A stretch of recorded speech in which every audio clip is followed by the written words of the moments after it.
It's always looked like a lot of fun. And my daughter had been taking martial arts for the last couple of years. My first reaction was, sure, I'll teach you. Dumb me, I didn't realize she couldn't see me in the mirror. So I'd have to face towards her and mirror the images towards her. I am extremely light sensitive. I don't have all the cone cells in my eyes, so I can't process light. In the bright sunlight, if I don't have any of my glasses on, I'm totally blind. I can't see a thing. In here, I actually am wearing tinted contacts right now because I always have to have some type of tinting inside light. So I can tell you're standing there. I can't see details, facial features. I'd have to be, my focal point's about 4 inches to see details. I was nervous about sparring at first, but after I did it a couple times, I really enjoy it. How do you spar? You actually start to feel it. You can feel something come at you. And you can hear it come at you. I do it when I'm walking around too. It's echolocating. I can tell if a building ended because the sound changes. Well, I can hear somebody's uniform moving and kind of sense that it's coming at you. How cool is that to have qualified now for nationals? I'm pretty excited. So. Nationals is in Fort Lauderdale, Florida. It's going to be held the week, I believe it's July 11th. If Katie Whipple does win a medal, then she will make history again as the first blind female to do so. She just has that perseverance that you won't find often. People think of people that can do karate as being powerful, yet very centered people. And I found that empowering, being able to be a powerful but yet centered person. And that's what I hope to strive to become.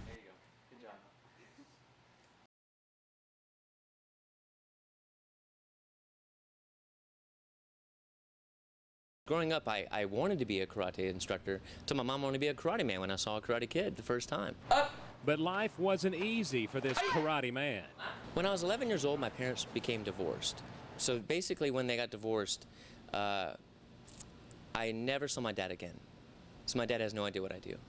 Now Corey Green believes his struggles opened his heart to work with those less fortunate. As I got older, it just happened to be the first kid I happened to teach had one arm and one leg and had prosthetics. And Green said if that student can do karate, then anybody can do karate. So eventually Green started teaching special needs kids. I don't just teach kids with autism, I teach students with all varieties of special needs. Kids with shunts in their heads and metal plates in their chest, and kids with syndromes you never heard of like Kabuki and Costello syndrome and Down syndrome.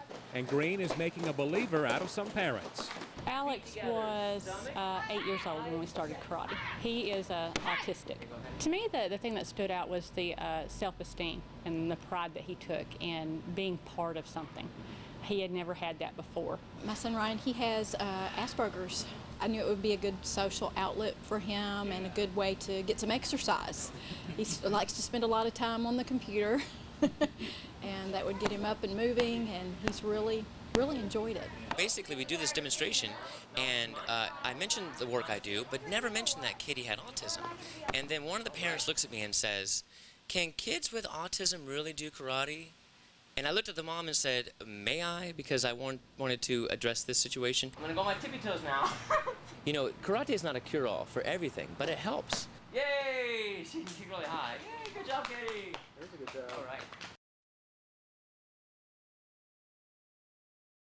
3 go. Katie Dietschy used to play baseball, but her mom got her to take up karate because of the challenges of a team sport. And now Katie has fallen in love with karate. I enjoyed it better in baseball because you have more action than baseball. 3. Does she get excited a lot when she comes down here to get ready for Yeah, class? she's excited every day, and her big thing is, I don't want to be late. Are we going to be late? Instructor Corey Green of Green's Karate has worked with several autistic kids, and he explains why someone like Katie seems to benefit from karate. I learned that kids with Asperger's, type of form of autism, have the unique ability to memorize movement.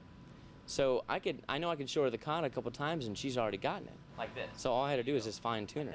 She has become much stronger. Her coordination and balance have increased significantly.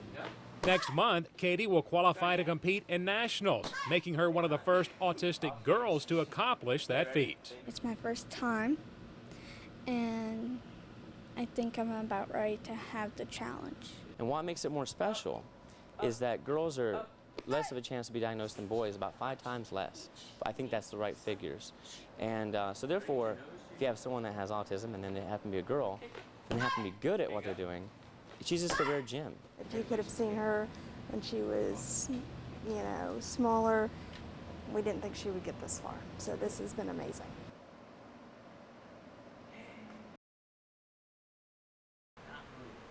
Brandon Earnshaw is diagnosed with moderate autism. He struggled with his motor skills before entering Green's karate class nearly 3 years ago. Couldn't ride a bike, for example, you know, before he started taking karate. It didn't have the balance to do it. Karate has not only improved Earnshaw's balance, but his performance in the classroom. Teachers were asking if I had medicated Brandon. He was much more able to focus. You're learning punches and kicks. It's much more than that. It's much more than just kicking and punching. It's more of learning about character, manners, respect, self-discipline, and you build confidence along the way anyway. What do you like about karate? Kicking. Is that a lot of fun? Yeah. And now Brandon is kicking up a storm. He recently became the first autistic kid ever to qualify for nationals, which gets underway next month in Fort Lauderdale. This is the highest tournament for traditional karate in the United States. What do you think is going to happen down there? Nothing. Nothing? Brandon has made both his coach and mom proud. It is a great honor to have someone in my school that can actually accomplish that feat. He's the first person. He sets the record for everybody else, and he sets the example. He's always been my hero, but seeing him being able to keep on going, no matter how hard it gets, that's a big encouragement.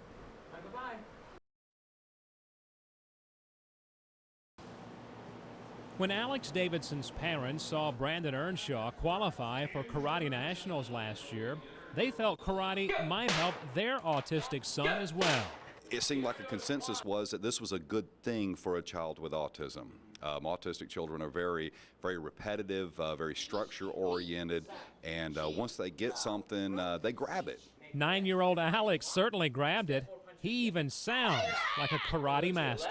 I've been joining karate with Sensei Green for many months. And now both Brandon and Alex have qualified for the Karate Nationals this July in West Virginia. Are you excited to be going back again?